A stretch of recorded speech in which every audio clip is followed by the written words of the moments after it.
In the pursuit of spirituality, we often strive to surround ourselves with positive and uplifting energies, but sometimes we may find ourselves in the presence of someone who exudes negativity, who seems to cast a dark shadow on our spiritual journey. In today's video, I'm going to talk about the signs you may be surrounded by a bad or evil person in your life. Now let's get to it.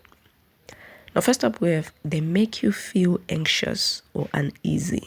When you're around this person, ask yourself, do you find yourself feeling on edge? Do you get the butterflies in your stomach or feel like you're walking on eggshells? If so, it may be because this person is making you feel anxious or uneasy. Pay attention to how you feel when you are around them. Do you feel like you can be your authentic self, or do you feel like you need to put on a mask? Next up, we have they drain your energy. Toxic people can be emotionally draining. When you're around them, do you find yourself feeling exhausted or depleted? Do you feel like you need to take extra time for self-care or recharge after being around them? This could be a sign that they are actually sucking the life out of you, okay? So you need to cut these people off because they're not good for you. The next sign we have is that they are overly critical and judgmental. Individuals like this, they tend to focus on the negative aspects of others, constantly finding fault in everything they do. They may criticize, belittle, and nitpick, making those around them feel inadequate and worthless.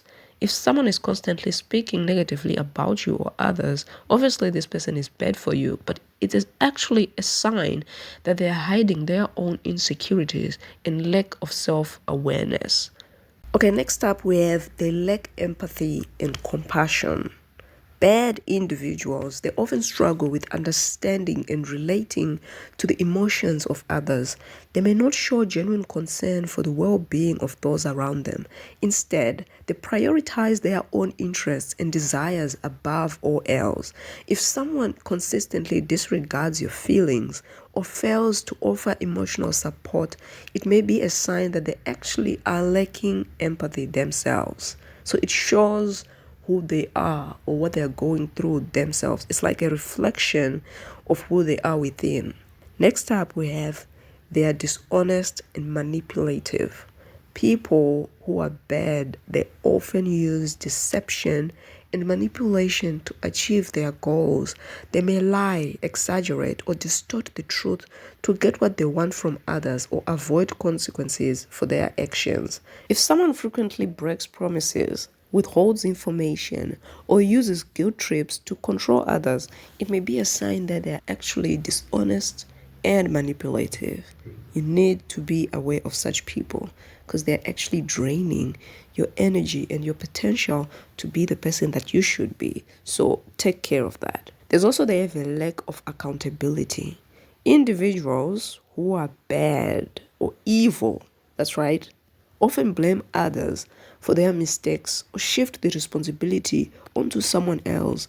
They may deny any wrongdoing or make excuses for their behavior, refusing to take ownership of their actions. If someone is consistently like this, they avoid taking responsibility for their actions or blames others for their problems. It may be a sign, you know what? It is actually a sign that they lack accountability. Now, the next one, I think it's something that we all have experienced. You know those people that display sudden mood swings, individuals that often have unstable personalities, characterized with rapid mood shifts from calm to aggressive or irritable. This unpredictability can be unsettling and frightening for those around them. If someone's emotions seem to change on a dime, it may be a sign that they're actually struggling with emotional regulation. Yeah, they need to regulate their emotions.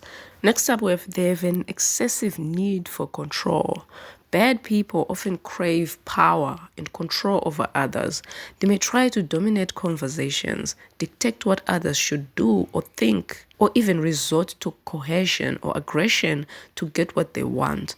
If someone consistently tries to exert control over you or others, this is actually a sign that they have excessive need for dominance. And please, cut these people off. They're not good for you. Unless maybe it's a family member, but otherwise you need to be aware of these people and kind of like know how to deal with them, because you are going to end up being the victim of their story.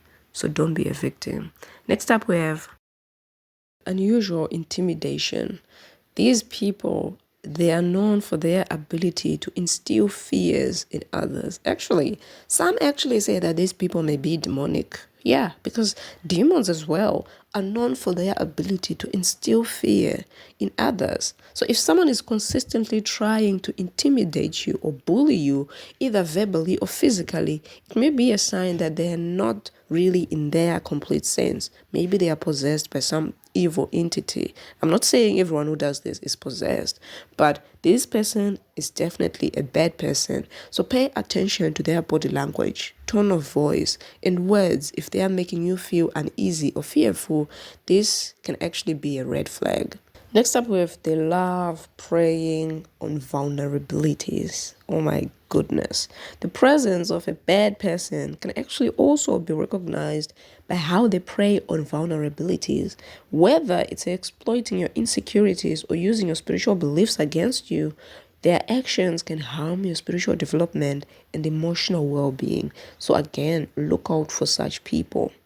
Now, recognizing the signs of evil, bad individuals is crucial in protecting ourselves from their negative influence. By being aware of these warning signs, overly critical behavior, lack of empathy and compassion, dishonesty and manipulation, lack of accountability, sudden mood swings, excessive need for control, lack of remorse, gaslighting behavior, and unhealthy obsession with power, we can actually better identify those people, the people who pose a threat to our well-being, and take steps to avoid them. So, chosen one, you have to be aware of such people because they may be the problem, limiting you to your potential. Instead of you being where you should be, you're not. Because sometimes the problem is not you, but the environment that you're in is not allowing you to grow, for you to be where you should be in your life. Thank you for watching. I hope you have a great day.